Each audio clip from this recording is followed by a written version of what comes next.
Well, more on Myles Garrett now. Despite leaving the organization, he will go down as a Browns legend, no doubt a Hall of Famer. The only question is, will he go in as a Brown or a Ram, to be determined. The two-time Defensive Player of the Year is gone after 9 incredible seasons, 5 franchise records set, and just 1 playoff win. Yeah, now he has his best opportunity to win a Super Bowl with a team that is in win-now mode.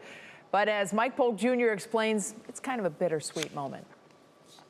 When the news broke yesterday that our perpetually abysmal football team had traded away the best defensive player in the league while he's still in his prime, it was understandable for Browns fans to react emotionally to the development, and we did not disappoint.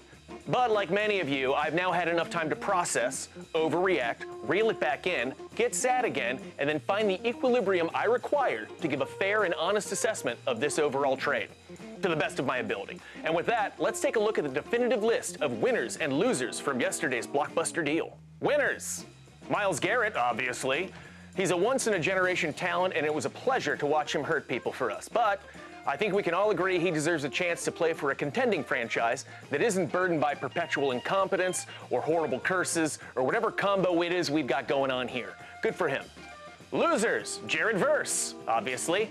If you're a Browns fan and you think you had a bad day yesterday, just imagine what this unfortunate young man felt like when his GM called and said, "Bad news, Jared. You're no longer on this team that's favored to win the Super Bowl because we just traded you to Cleveland." And Jared was probably like, "Well, that stinks, but at least I'll get to play alongside Myles Garrett." And the GM was like, "Funny you should bring that up." Tough beat. Winners, the 2026 Rams fans. They were already spoiled, and they're now supporting what is essentially a super team that seems destined for greatness, which seems so nice for them.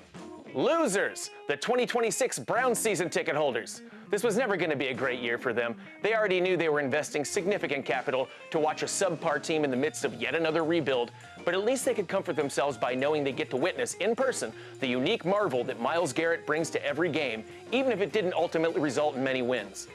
Anyways, that's now out the window, but have fun at those December games. Winners, 2029 Browns fan season ticket holders. Psst, here's the secret. The Browns would actually prefer to lose a bunch of games this year to try and put themselves in the best position to ideally be good by 2029 when they'll move into their fancy new Brook Park digs. And if your goal is to lose, shipping your best player to the West Coast is a step in the right direction. Losers, Greater Clevelanders who named their dog Miles in honor of the future Hall of Famer. And now every time they say, "Miles, stay," they'll be forced to remember that he didn't. Winners, Myles Garrett's Wadsworth neighbors who are not into Halloween. And finally, losers, the Ohio Treasury. Between the revenue the state made from taxing one of the highest earners in the NFL and the annual windfall they could rely on from Garrett's constant traffic violations, the Ohio legislature is going to have to make some tough calls come this budget season, and I do not envy them. There you have it, folks, the positives and negatives of yesterday's trade. It was a pleasure to watch you work, Myles. Good luck on your continued journey, and try to keep it under 75. Go Browns.